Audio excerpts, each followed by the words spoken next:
ہم سب آج وہی ہے جہاں ہونا اللہ نے ہمارے لیے لکھا تھا، پھر بھلے ہی ہمیں یہ مقام پسند ہو یا نہ ہو،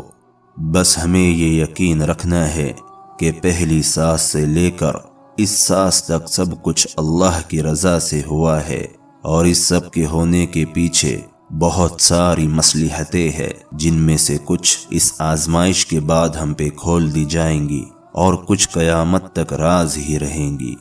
کیوں اور کیسے یہ صرف اللہ جانتا ہے، وہ کن ذریعوں سے اور کن طریقوں سے کام کرتا ہے یہ ہم کبھی بھی نہیں جان سکتے، تبھی تو ہمیں یقین رکھنے کا حکم دیا گیا ہے۔ ہمیں اللہ نظر نہیں آتا، لیکن ہم سب پھر بھی اس کے ہونے کی گواہی دیتے ہیں، اس کے موجود ہونے کی تسبیح کرتے ہیں، کیونکہ ہم اس سے پیار کرتے ہیں اور اس کے ہونے پر یقین رکھتے ہیں،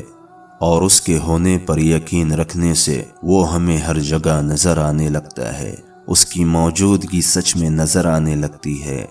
بالکل ایسے ہی ہمیں اس کے فیصلوں پر یقین رکھنا ہے، لیکن اب کی بار یہ سوچ کر نہیں کہ ہم اس سے کتنا پیار کرتے ہیں، بلکہ یہ سوچ کر کہ وہ ہم سے کتنا پیار کرتا ہے۔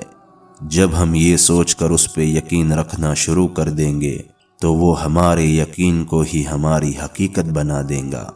پھر جیسے اس کے ہونے کا احساس ہوتا ہے، ویسے ہی اس کے معجزوں کا احساس بھی ہونے لگے گا، اور ایسی چٹکیوں میں سب بدل جائیں گا کہ کچھ پتہ بھی نہیں چلے گا۔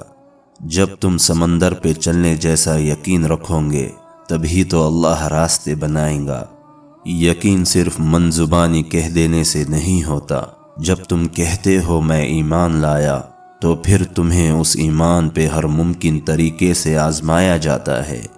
دیر کر کے، راہ بند کر کے، دنیا تمہارے مخالف کر کے، نصیب تمہارے دعاؤں سے دور کر کے، تمہیں تنہا اور بے بس چھوڑ کے۔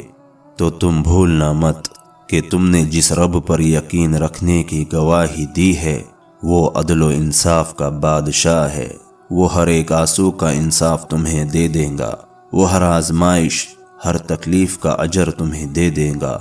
بس یہ وقت امتحان کا ہے، اور جتنا اچھا امتحان دو گے اتنا ہی اچھا نتیجہ ملے گا، بلکہ اس سے بھی کہیں زیادہ بڑھ کے ملے گا۔